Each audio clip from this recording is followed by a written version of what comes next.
gabi sa Untold Stories mula sa Face to Face. Walang tao dito na nag-aalaga sa akin. Anong inuuna mo? Pagwawali sa kalsada? Hindi ba niya alam na mas nahihirapan ako dahil wala akong katuwang? Banatan mo. Ito na pagkakataon mo para gumanti sa mga tiniis mong paghihirap sa kanya. Ano nga ba ang bigkis na nag-uugnay sa isang mag-asawa? Pag-ibig, pag-aruga, o anak? Wala ka nang kwentang asawa. Wala ka bang kwentang ina?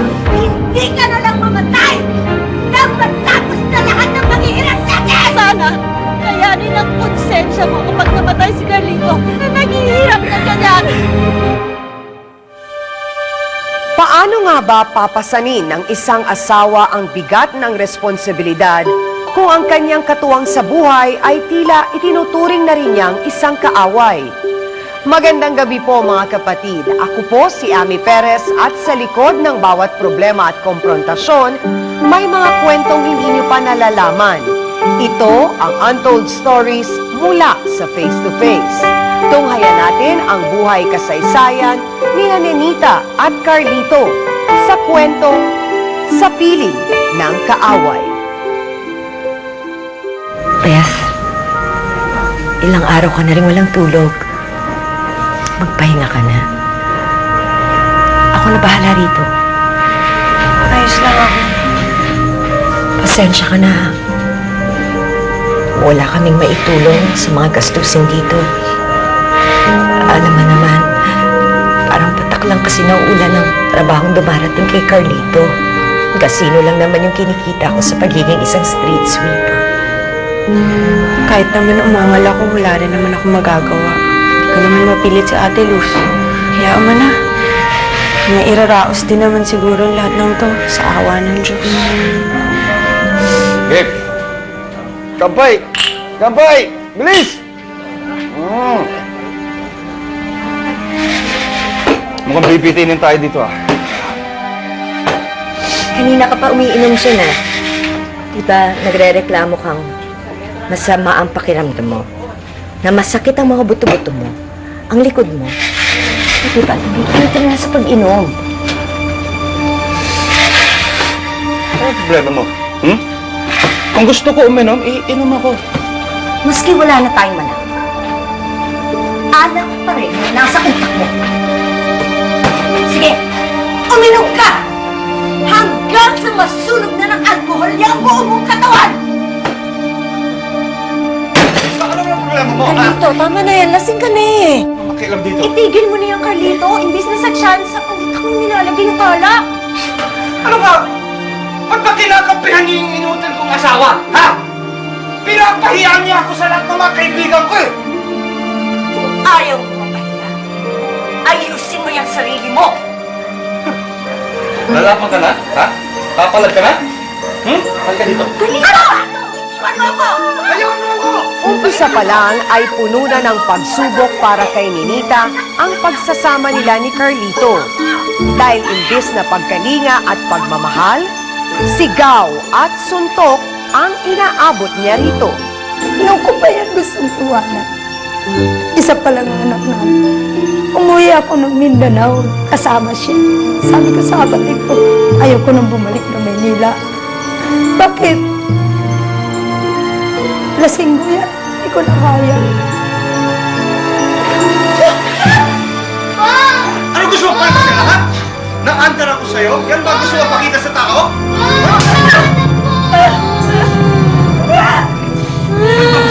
Ha?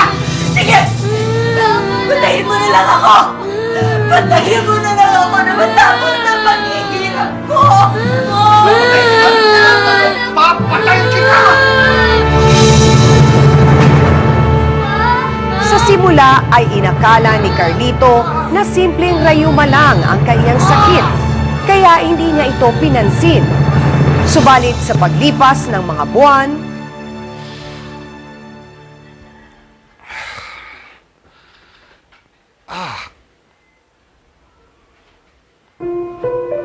Aray!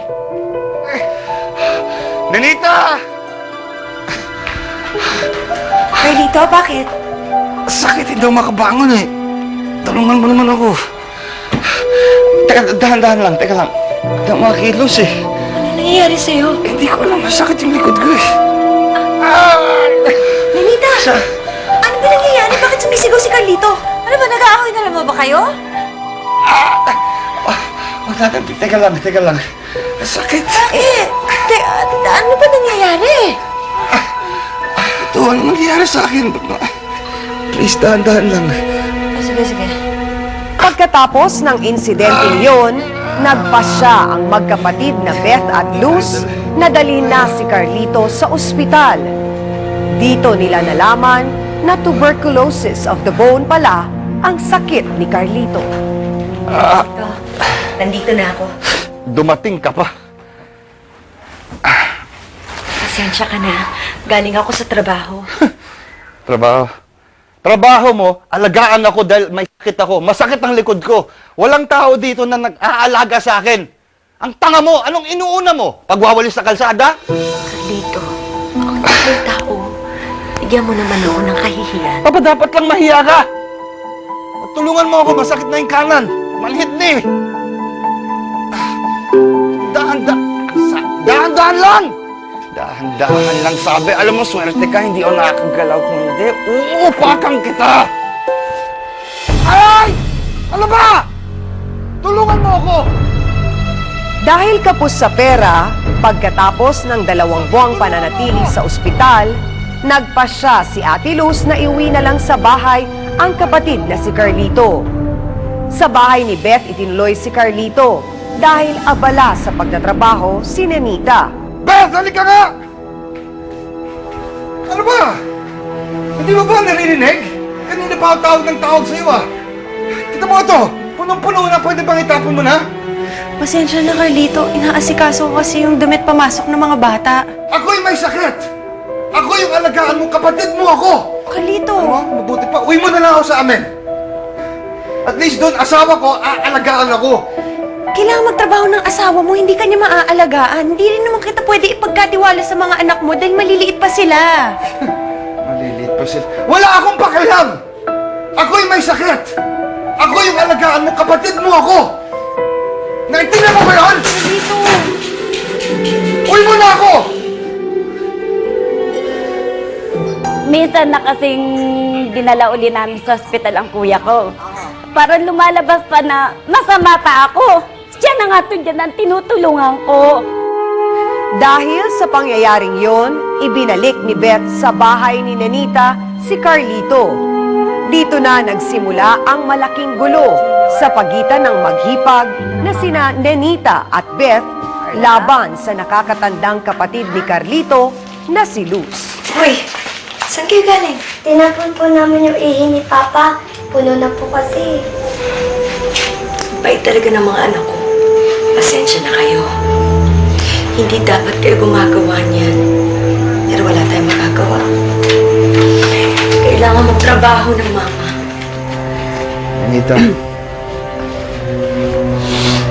Nenita, Carlito, bakit? nagugutom na ako. Gusto ko nang kumain. Sandali. Paghahain ko ng ikaw. Pwede bang bilisan mo? Gabi ka na nga umuuwi. Ganyan ka pa magsalita. Nasa kalsada ako. Hindi para makipagchismisan o magsaya. Nagtatrabaho ako. Dahil kung hindi ako magtatrabaho, lahat tayo mamamatay ng dilatang mata. Nanunumbat ka ba? Ha?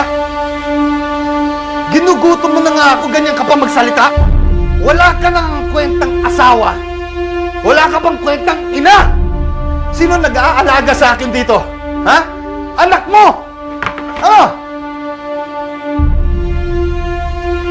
Carlito, hindi ako nanunumpat. Nagsasabi lang ako ng totoo. Siguro nga, wala akong kwentang asawa. Pero, hindi ako makakapayag. Tawagin mo akong isang walang kwentang ina! Gutom ka! Eto! Isaksak mo dyan sa bibig mo mula tingin sa kakapta! Mamatay ka na! Pakiusap lang mga